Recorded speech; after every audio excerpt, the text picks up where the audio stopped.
அனைவருக்கும் வணக்கம். இது உங்கள் மைண்ட் புக் 24.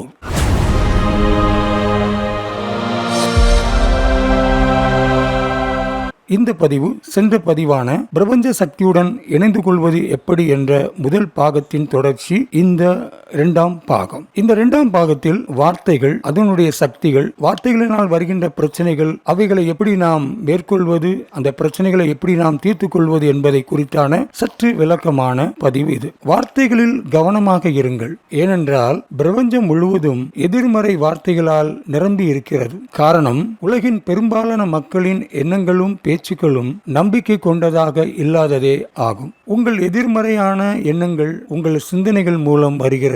உங்கள் எண்ணங்களை ஆழ்மனம் வார்த்தைகளாக மாற்றுகிறது. உதாரணமாக, எப்படியாவது வாழ்க்கையில் முன்னேற வேண்டும் என்ற அவசர சிந்தனைகள் மனிதர்களின் எண்ணங்களாகி எதிர்மறை வார்த்தைகளாக மாறுகிறது. உங்களிடமிருந்து வெளிவரும் ஒவ்வொரு வார்த்தைகளும் பிரபஞ்சத்தில் சிறு அசைவுகளை ஏற்படுத்துகிறது. ஒருவரை பற்றி ஒருவர் குறை கூறும் பொழுது அந்த வார்த்தைகள் எதிர்மறை வார்த்தைகளாகிறது. குடிபோதையில் உணர்ச்சிவசப்பட்டு பேசும் வார்த்தைகள் எதிர்மறை வார்த்தைகளாகிறது. பிரார்த்தனைகளில் தன்னை குறை கூறி புலம்பும் போதும் அதுவும் எதிர்மறை வார்த்தைகளாகிறது. ஒருவரை ஒருவர் கோபத்தில் திட்டும் போதும், கோப வார்த்தைகளை பதிவுகளாக அலைபேசியில் அனுப்பும் பொழுதும் பிரபஞ்சம் எதிர்மறை சக்திகளால் நிரம்பி விடுகிறது. அரசியல்வாதிகளை பற்றி சொல்லவே வேண்டாம். மேடைக்கு மேடை ஒருவரை ஒருவர் குறை கூறும் நிலையில் பிரபஞ்சம் தன் இயல்பான நிலையை தவற விடுகிறது. திரைப்படங்களில் நாம் பார்க்கும், கேட்கும் உணர்ச்சிவசமான எதிர்மறையான வார்த்தைகள், ஆபாசமான பேச்சுக்கள் ஒட்டுமொத்தமாக வெளியேறி பிரபஞ்சத்துடன் எதிர்மறை வார்த்தைகளாக, உணர்ச்சிகளாக பதிகிறது. இன்றைய உலகம் செல்போன் கைகளில் இருக்கிறது. நீங்கள் பார்க்கும் ஒவ்வொரு காட்சிகளில் இருக்கும் வார்த்தைகளும் நடவடிக்கைகளும் உங்கள் உணர்ச்சிகள் மூலமாக பிரபஞ்சத்தில் கலக்கிறது. செல்போன் இருக்கும் வரை பிரபஞ்சத்தின் நிலை, பதிலை நீங்களே முடிவு செய்து கொள்ளுங்கள். எதிர்மறையான வார்த்தைகள் ஆலோசனைகளாகவும் வருகிறது என்பதில் கவனமாக இருங்கள். குறிப்பாக மாந்திரிகம், ஜோதிடம், பில்லி சூனியம், அனைத்து மத சில ஆன்மீகவாதிகள், இவர்களின் வார்த்தைகள் பிரபஞ்சத்தில் தனி மனித நடவடிக்கைகளை முடக்குகிறது. பிறர் வார்த்தைகள் உங்களை பாதிக்க விடாமல் பார்த்துக் கொள்ளுங்கள். இதற்கு ஒரு சம்பவம் கேளுங்கள். என் நண்பர் ஒருவர் ஒரு ஜோதிடரை பார்த்திருக்கிறார். அந்த ஜோதிடர் இவரிடம், இந்த வயதில் நீங்கள் இறந்து விடுவீர்கள் என்று ஒரு குறிப்பிட்ட வயதை சொல்லி இருக்கிறார். நண்பர் பயந்து விட்டார். அந்த நண்பர் என்னை வந்து சந்தித்தார். நான் அவருக்கு சில ஆலோசனைகள் கூறினேன். ஆனால் அவர் அதை ஏற்க மறுத்தார். இன்னொரு ஜோதிடரை பார்க்க வேண்டும் என்று சொன்னார். முல்லை முள்ளால் எடுக்க வேண்டும் என்று ஒரு சிறு விருப்பம். சரி என்று இன்னொரு ஜோதிடரை பார்த்தோம். அவர் அவருடைய கைரேகை பார்த்து சொன்னார், அப்படியெல்லாம் இல்லை, நீங்கள் நீண்ட காலம் வாழ்வீர்கள் என்று சொன்னார். ஆனால் நண்பர் அதிலும் மன திருப்தி அடையாமல் ஒரு குறிப்பிட்ட ஒரு கோயிலுக்கு சென்று அங்கிருக்கும் ஜோதிடர்களை பார்க்க வேண்டும் என்று அறிவுறுத்தினார், வற்புறுத்தினார். அவரை அழைத்துக் கொண்டு இந்த ஆன்மீக கோயிலுக்கு சென்றேன். அங்குள்ள ஜோதிடரை பார்த்து விவரத்தை கூறி கேட்டோம். அவர் உறுதியாக சொன்னார், நீங்கள் நீண்ட காலம் வாழ்வீர்கள் என்று. அந்த நண்பர் அத்தோடு அதை முடித்து கொண்டார். சில நாட்களுக்கு பிறகு இவரிடம் பயங்காட்டிய அந்த ஜோதிடர் வந்து, என்னை மன்னித்துக் கொள்ளுங்கள், நான் தெரியாமல் சொல்லிவிட்டேன் என்று சொன்னார். ஆனால் அவர் தெரியாமல் சொல்லிவிட்டேன் என்று சொன்ன வார்த்தைகள் என் நண்பரை பல நாட்களுக்கு வருந்தத்தக்க நிலையில் கொண்டு தள்ளியது. பிறருடைய வார்த்தைகளிலும் கவனமாக இருங்கள். உங்கள் வார்த்தைகளிலும் கவனமாக இருங்கள். உங்கள் சிந்தனைகள் உங்கள் உடல் நலனை சார்ந்துள்ளது. உங்கள் வார்த்தைகள் பிரபஞ்சத்தை சார்ந்துள்ளது. நீங்கள் பயன்படுத்தும் ஒவ்வொரு எதிர்மறை வார்த்தைகளும் உலக மக்களை பாதிக்கிறது. நமது எண்ணங்களும் வார்த்தைகளும் எதிர்மறை உணர்ச்சி பரவிய பிரபஞ்சத்தை மீண்டும் மீண்டும் பாதிப்படைய செய்கிறது. எதிர்மறை வார்த்தைகள் திரும்ப திரும்ப சொல்லப்பட்டால் அது அப்படியே பழித்து விடுகிறது. இந்த காணொலியை சற்று பாருங்கள்.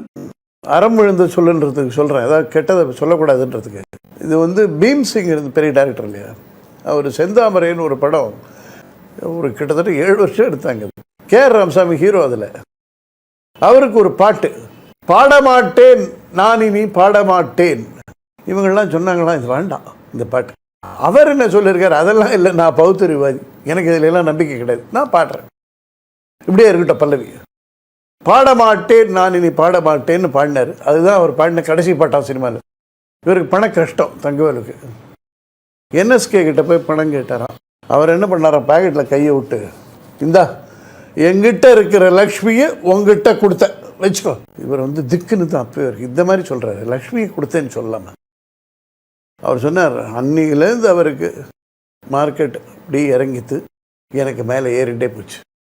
இந்த மாதிரிலாம் பேசவே கூடாது. ஒன்றை கவனமாக வைத்துக் கொள்ளுங்கள். நீங்கள் சொல்லும் எந்த வார்த்தைகளும், அது நல்ல வார்த்தைகளோ தீய வார்த்தைகளோ, அவைகள் எங்கிருந்து வந்ததோ அங்கேயே திரும்பி வந்துவிடும். யாரையாவது பார்த்து ஒருவர் சொல்லும் எதிர்மறை வார்த்தைகள் பிரபஞ்சத்தில் உங்கள் அடையாளத்துடன் கலந்திருக்கும். அந்த வார்த்தைகள் நாளடைவில் உங்கள் எண்ணங்களில் உங்களை அறியாமல் கவர்ந்திழுக்கப்படுகிறது. அந்த எண்ணங்கள் உங்கள் எதிர் செயல் நடவடிக்கைகளாக உங்களுக்கு எதிராகவே திரும்புகிறது. உங்களுக்கு ஒருவரை பிடிக்கவில்லையா, அவரை உங்கள் சிந்தனைகளிலிருந்து விலக்கி விடுங்கள். உங்கள் எதிர்மறை அடையாளங்களில் பிரபஞ்சத்தில் விட்டு வைக்காதீர்கள். நாம் அதிகமாக பேசும் பொழுது சில சமயங்கள் அது விபரீதமாக மாறிவிடுகிறது.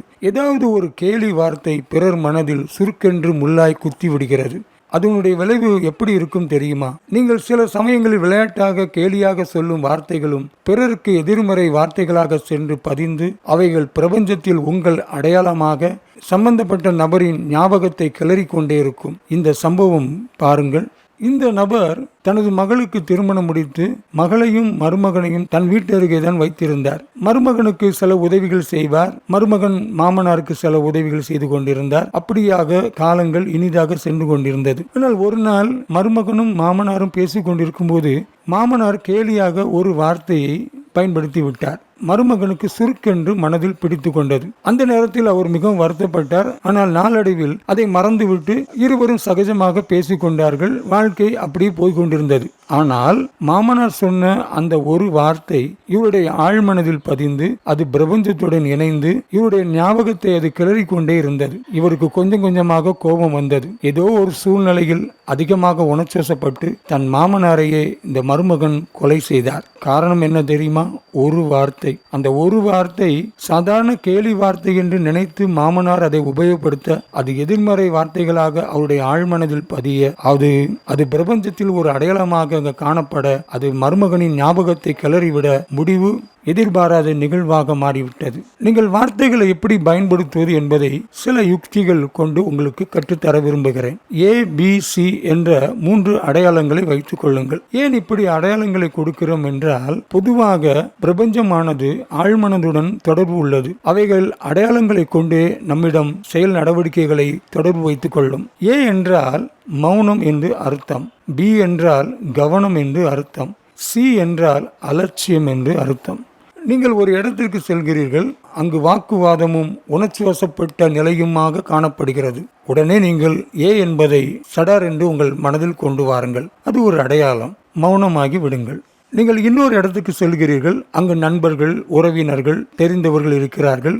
நீங்கள் அரட்டை அடிக்கலாம், சந்தோஷமாக இருக்கலாம், பல அனுபவங்களை நீங்கள் பகிர்ந்து கொள்ளலாம்.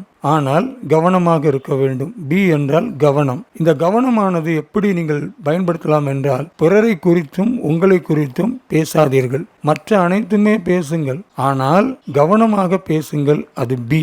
C மிக முக்கியமானது. வாக்குவாதங்கள், உணர்ச்சி ரீதியான நடவடிக்கைகளுக்கு உங்களை சம்பந்தப்பட்டவர்களின் பேச்சு இழுக்கிறதா, உடனே நீங்கள் அந்த இடத்தை விட்டு நகர்வதற்கு அந்த C-ஐ நீங்கள் பயன்படுத்துங்கள். C என்றால் அலட்சியம். அந்த இடத்தை விட்டு, அந்த நபரை விட்டு அலட்சியமாக உடனடியாக திரும்பி விடுங்கள். இந்த ABCயை நீங்கள் பயன்படுத்தும் பொழுது முதலில் சற்று கடினமாக இருக்கும். பழக பழகதான் இது கைகூடி வரும். சித்திரமும் கைப்பழக்கம், செந்தமிழும் நாப்பழக்கம் என்று சொல்வார்கள். அதே போல பழக பழகதான் இந்த ABC என்பது உங்களுக்கு கைகூடி வரும். ஆனால் அதனுடைய பலன் மிக மிக இனிதாக இருக்கும். நீங்கள் உங்கள் வாழ்க்கையில் எப்படி இருக்க வேண்டும் என்பதை 2 பகுதிகளாக நான் உங்கள் சுட்டிக்காட்ட விரும்புகிறேன். ஒன்று, சுய முன்னேற்ற பேச்சுக்களை பேசும் பேச்சாளர்களை நீங்கள் பார்த்திருப்பீர்கள். தமிழிலும் இருப்பார்கள், பிற மொழிகளிலும் இருப்பார்கள். அவர்களுடைய பேச்சானது, அவர்கள் பயன்படுத்தும் வார்த்தைகளானது பிரபஞ்சத்தில் நேர்மறையான ஒரு நல்ல அதிர்வுகளை ஏற்படுத்தும். அதே போல நீங்களும் இந்த சுய முன்னேற்ற பேச்சாளர்கள் போல நல்ல வார்த்தைகளை பயன்படுத்துவதற்கு பழகி கொள்ள வேண்டும். நீங்கள் யாரை போல பேசக்கூடாது என்றால், ஒரு சில அரசியல்வாதிகள் மேடைக்கு மேடை பிறரை குறை கூறுவது போல், அவர்கள் பேசுவது போல், அவர்கள் பயன்படுத்தும் வார்த்தைகளை போல் உங்கள் வார்த்தைகளை பயன்படுத்தி விடாதீர்கள். இப்படி உங்களை நீங்களே கண்காணித்து உங்கள் வார்த்தைகளை பிரயோகித்து ஒரு நல்ல விதமான நேர்மறை எண்ணங்களால் உங்களுடைய ஆழ்மனதையும் பிரபஞ்சத்தையும் நீங்கள் நிரப்பினால் அதனுடைய நன்மை உங்களுக்கு தான் வந்து சேரும். சரி நண்பர்களே, நீங்கள் வார்த்தைகளை கவனமாக பயன்படுத்துங்கள். அந்த வார்த்தைகள் உங்களுக்கு சிறந்த பயனை கொண்டு வரட்டும் என்று அன்புடன் வாழ்த்தி விடைபெறுகிறேன். நன்றி, வணக்கம்.